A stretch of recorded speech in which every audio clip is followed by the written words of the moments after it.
Shalom, Bapak Ibu Saudara jemaat yang Tuhan Yesus kasihi. Kita akan masuk dalam renungan harian GKPO Halim Perdana Kusuma. Mari berdoa. Bapa Surgawi, dalam nama Tuhan Yesus Kristus, tiada henti-hentinya kami mengucap syukur atas semua kebaikan Tuhan yang boleh kami rasakan saat ini. Nafas kehidupan, kekuatan, kesehatan, dan kecukupan sungguh Tuhan anugerahkan. Terpujilah Engkau Tuhan. Kami akan mendengarkan serta merenungkan kebenaran firman-Mu. Bantu kami dengan kuasa Roh Kudus agar kami dapat mempedomaninya dalam hidup kami. Berfirmanlah ya Tuhan, kami siap mendengarnya. Amin. Lukas 9 ayat 37 sampai 39 dan ayat 42. Keesokan harinya ketika mereka turun dari gunung itu, datanglah orang banyak berbondong-bondong menemui Yesus.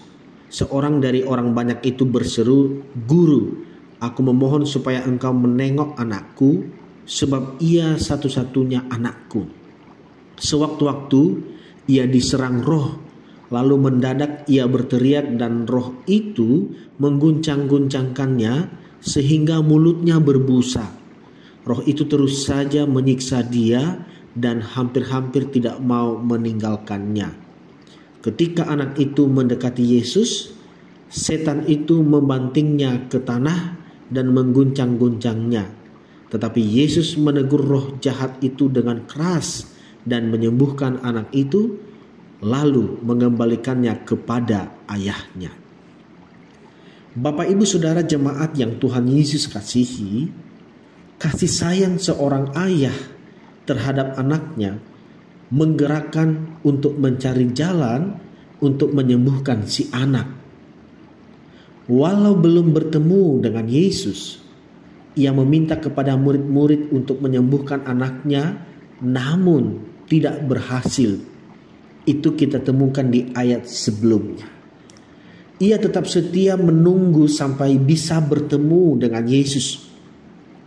Secara medis, gejala yang dialami anak itu adalah mirip dengan epilepsi atau penyakit ayan.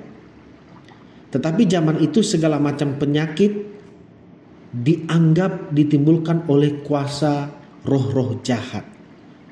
Sang ayah hanya berharap guru yang sudah membuat berbagai mujizat itu juga berkenan menengok anaknya. Dari antara orang banyak yang berbondong-bondong itu, ia berseru kepada Yesus dan memohon. Ia hanya ingin menemui Yesus, berseru memohon kepada Yesus, karena hanya itulah yang bisa menyelamatkan dan menyembuhkan anaknya. Puji Tuhan, usahanya berbuah hasil. Ia bisa menjumpai, berseru, dan Yesus menegur roh jahat itu dengan keras dan menyembuhkan anak itu. Yesus berkuasa atas segalanya, termasuk atas penyakit dan atas roh jahat.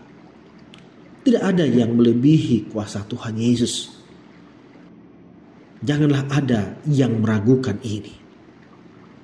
Kuasa manusia terbatas, tetapi kuasa Tuhan tidak terbatas. Saudara-saudara, kita perlu memahami bahwa manusia, hamba Tuhan yang melakukan pengusiran setan pun diberi kuasa.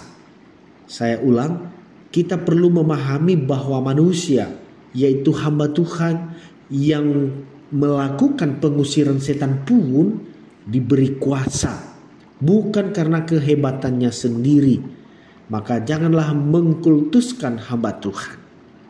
Tetap kemuliaan dan kepercayaan tiada ragu hanya kepada Tuhan Yesus Kristuslah yang sanggup melepaskan kita dari belenggu jahat.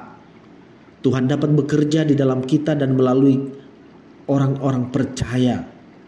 Berdoa dan jaga hidup selalu terkoneksi dengan Tuhan melalui firman-Nya dan melalui berbagai pengalaman iman sepanjang hidup.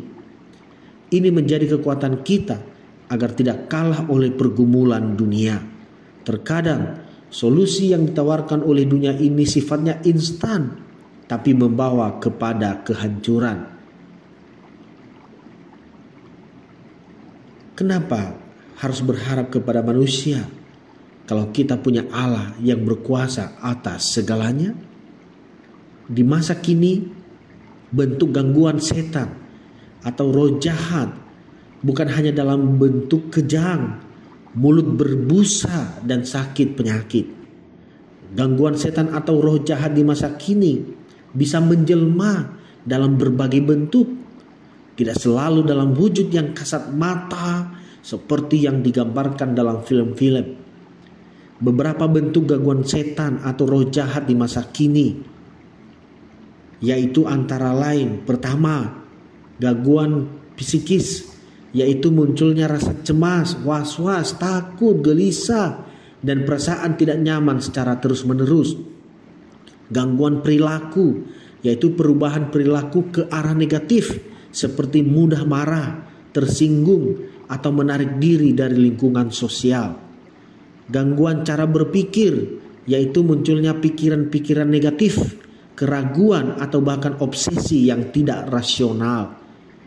Gangguan keimanan atau keyakinan, yaitu melemahnya iman, muncul keraguan terhadap ajaran Alkitab, atau merasa sulit untuk beribadah. Berikutnya, gangguan dalam rumah tangga, yaitu pertengkaran suami istri yang terus-menerus, sulitnya menjaga keharmonisan keluarga, atau munculnya rasa curiga dan tidak percaya.